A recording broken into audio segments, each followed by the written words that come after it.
Inferencia estadística y pruebas de hipótesis. En esta presentación examinaremos las siguientes herramientas de inferencia estadística. Pruebas para medias de muestra única, pruebas para medias de dos muestras independientes y pruebas para medias de dos muestras relacionadas o pareadas. Este conjunto de pruebas reciben el nombre genérico de pruebas de T, porque usan por defecto la distribución de t_student para hacer la prueba.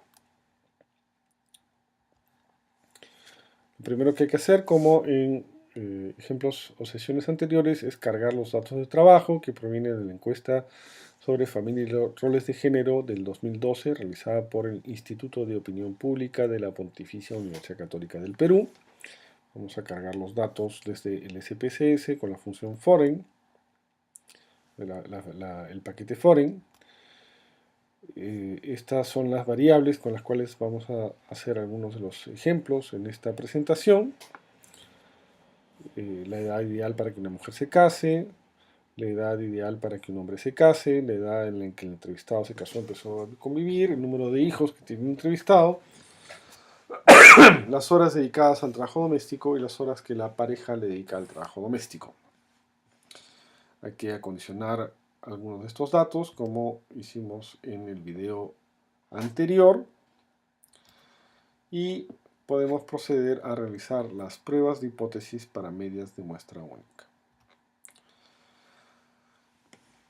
Las pruebas de hipótesis para medias de muestra única nos sirven para comparar un estadístico muestral con un parámetro o un valor de referencia establecido para la comparación. En la base de datos de género que estamos trabajando, se preguntó acerca del número de hijos que ha tenido una mujer. La media de esta variable fue de 2.207 hijos. De acuerdo con el Censo de Población del 2007, el número promedio de hijos que han tenido las mujeres de 15 o más años en el Perú era de 2.63 hijos. El resultado que hemos obtenido en la muestra de la encuesta del 2012 es significativamente diferente al del censo del 2007.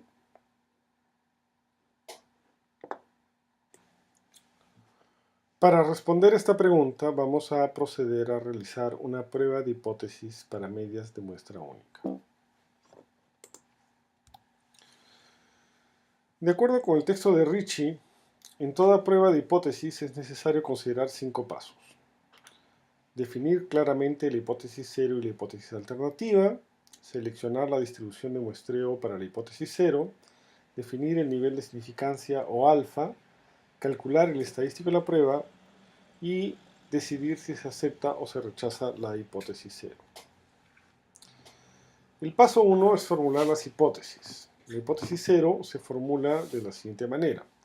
La media muestral menos el estadístico, el parámetro de comparación o el valor de comparación es igual a 0. Eso quiere decir que no hay diferencias estadísticamente significativas entre la media y el valor de comparación.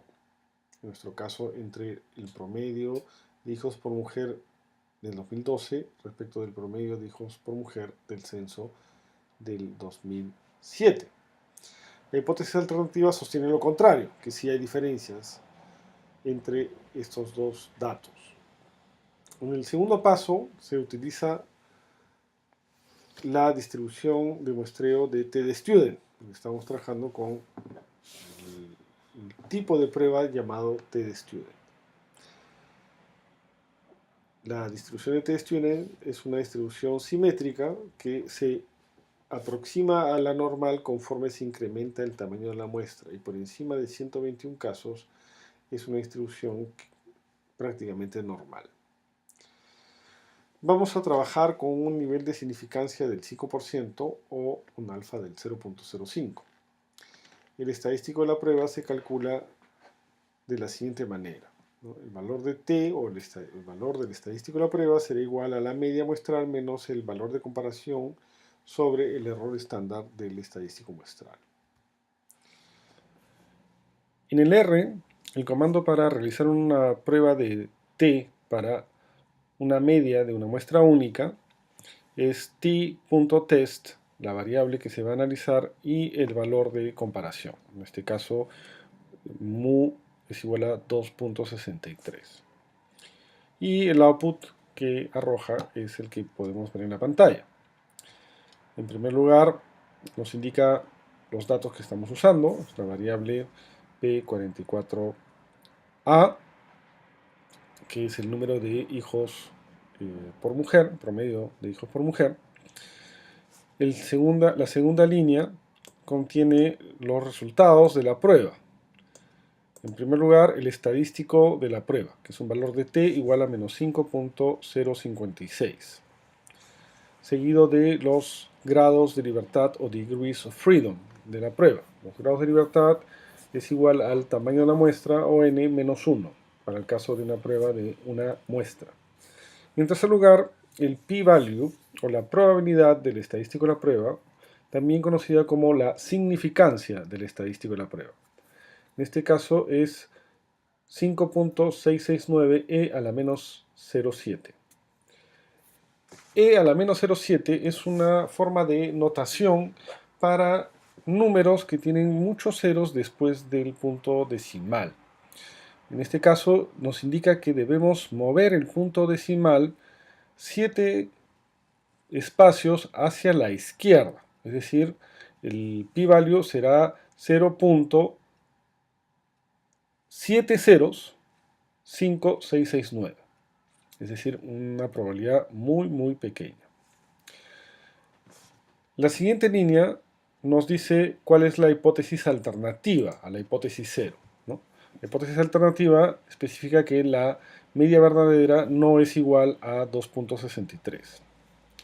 Seguidamente tenemos el intervalo de confianza para la media muestral al 95%, ¿no? En este caso nos indica que tenemos un 95% de confianza que la media poblacional estará en algún lugar entre 2.042 y 2.371.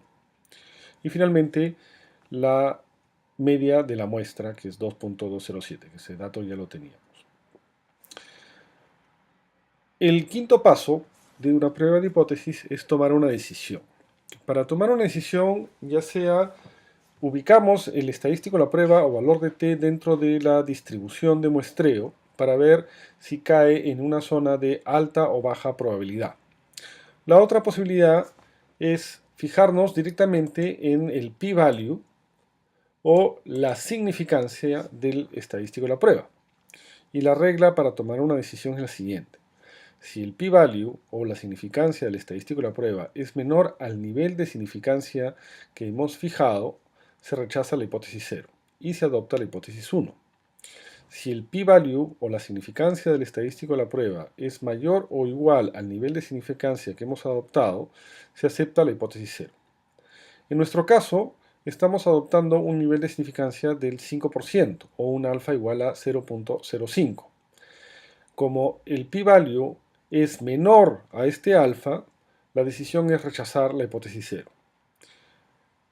Por lo tanto, podemos afirmar que existen diferencias estadísticamente significativas entre el estadístico muestral y un parámetro igual a 2.63. Esto significa que la media que hemos calculado en nuestra muestra no puede provenir de una población donde el parámetro sea una media de 2.63. Viene de una población diferente.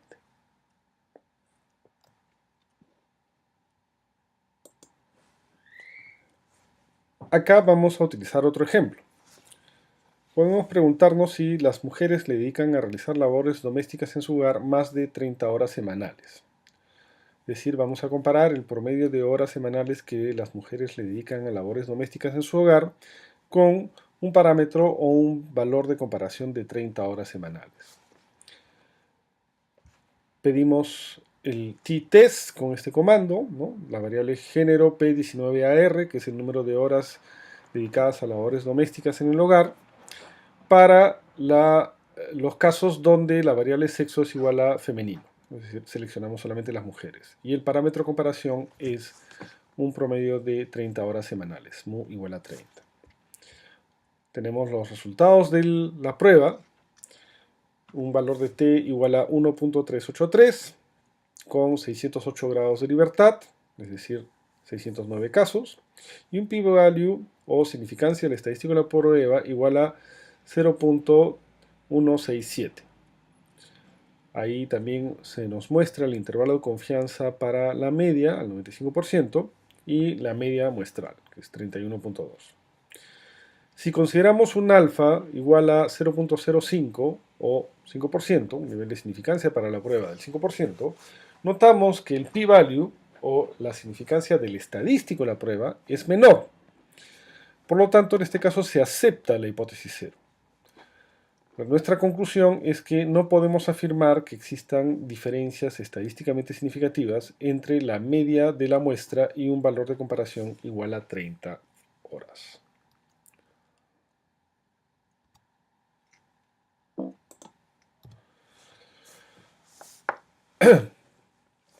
Un elemento que hay que considerar a la hora de hacer pruebas de hipótesis es decidir si se va a hacer una prueba de una o de dos colas. Los ejemplos que hemos visto hasta ahora son pruebas bidireccionales o de dos colas. Estas pruebas son de dos colas cuando formulamos las hipótesis cero y sobre todo la hipótesis alternativa de la manera en cómo se observa en la pantalla. Es decir, cuando afirmamos que la hipótesis alternativa es que no existen diferencias entre la media y el valor de comparación. Como podemos notar, en la hipótesis alternativa o la hipótesis 1 no estamos indicando en qué sentido es la diferencia, si es positiva o negativa, es decir, si la diferencia es mayor o menor a 0. Cuando no afirmamos un sentido de las diferencias, usamos una prueba de dos colas. Ello tiene implicancias a la hora de considerar cuál es la región alfa o la región beta de nuestra distribución de muestreo. En una prueba de dos colas, con un nivel de significancia del 5%, en pruebas para muestras mayores a 121 casos, la distribución de t se parte en una zona beta que contiene el 95% de los casos de la distribución T o del área de la distribución de T y dos zonas alfas en cada una de las colas de la distribución.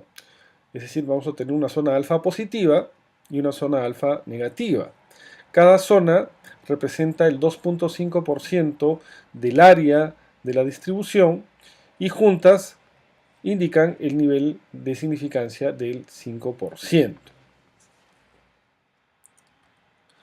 En cambio, si establecemos una prueba unidireccional o una prueba de una cola, eso quiere decir que estamos cambiando la hipótesis alternativa. En la hipótesis alternativa vamos a afirmar una direccionalidad en la diferencia. En el ejemplo que estamos viendo en esta pantalla, la hipótesis alternativa nos dice que la diferencia entre la media muestral y el parámetro es mayor que 0, es decir, positiva. La hipótesis alternativa nos dice que el valor de t debería caer en la región alfa positiva. La hipótesis 0 afirma lo contrario, que la diferencia es igual a 0 o menor que 0. Sin embargo, la condición suficiente para aceptar la hipótesis 0 es que sea igual a 0. ¿Qué consecuencias tiene esto en el nivel de significancia? O sobre todo en la región alfa.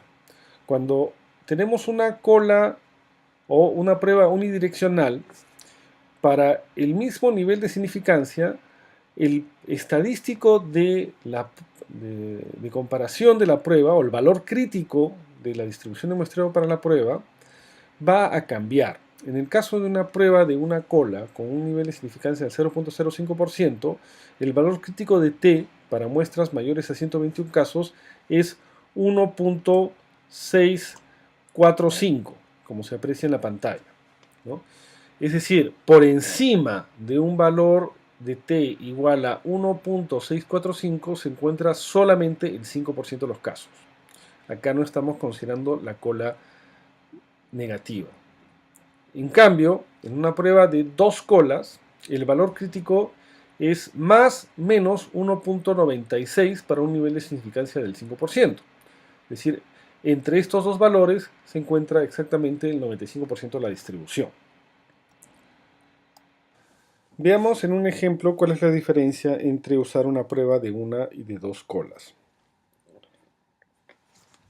En el ejercicio precedente nos preguntábamos si las mujeres entrevistadas le dedican en promedio a la realización de labores domésticas en su hogar más de 30 horas semanales. Y la prueba que se había hecho en este caso es una prueba de 2 colas. En esta prueba de 2 colas, el estadístico de la prueba, t igual a 1.383, tenía un p-value o una significancia de 0.167. Y la conclusión era que se aceptaba la hipótesis 0.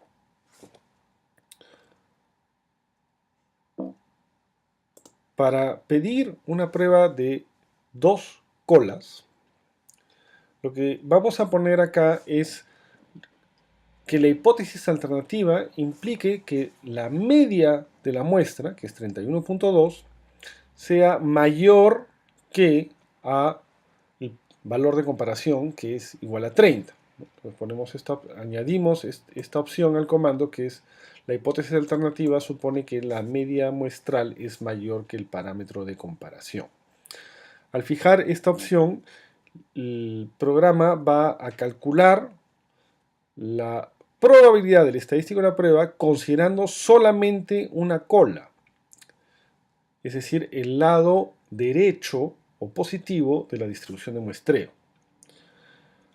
Esto puede observarse viendo los resultados de la prueba. El estadístico de la prueba no cambia, sigue siendo 1.383. Pero ahora, la probabilidad estadística de la prueba es de 0.08352, es decir, la mitad que en el caso de una prueba de 2 colas. ¿Por qué es esto? Porque lo que estamos haciendo es tomando en cuenta solamente uno de los lados de la distribución.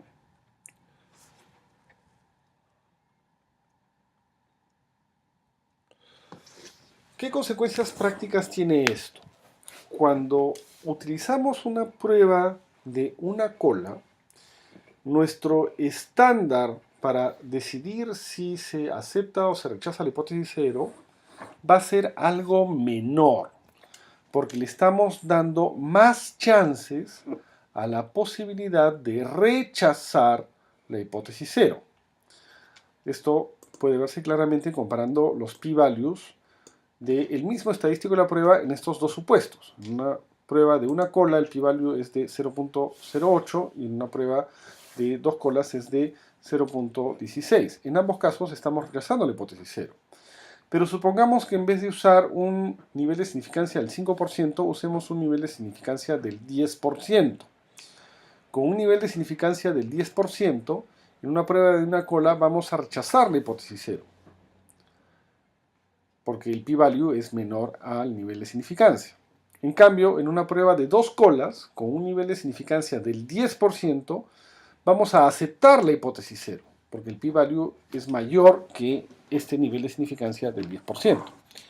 En otras palabras, una prueba de una cola incrementa la probabilidad de rechazar la hipótesis 0. Para incrementar la probabilidad de rechazar la hipótesis 0, lo que estamos diciendo es que vamos a asumir un mayor riesgo de adoptar una conclusión equivocada si rechazamos la hipótesis 0. Es decir, nos estamos arriesgando un poco más. Y ese riesgo solo se justifica si tenemos algo más de información que justifique, valga la redundancia, que confiemos más en los datos muestrales que tenemos. Por lo general, por defecto, las pruebas de hipótesis que se hacen usan la opción de 2 colas, porque se trata de una prueba más conservadora.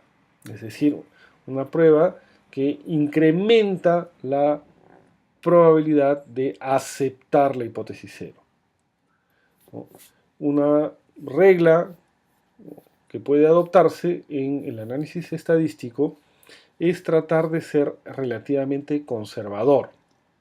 Eso quiere decir darle más chances a la hipótesis cero. ¿Qué justificaría ser más arriesgado? Que tengamos información o datos que apunten a la dirección de la hipótesis 1, más allá de nuestra muestra, por ejemplo, estudios previos sobre el mismo tema.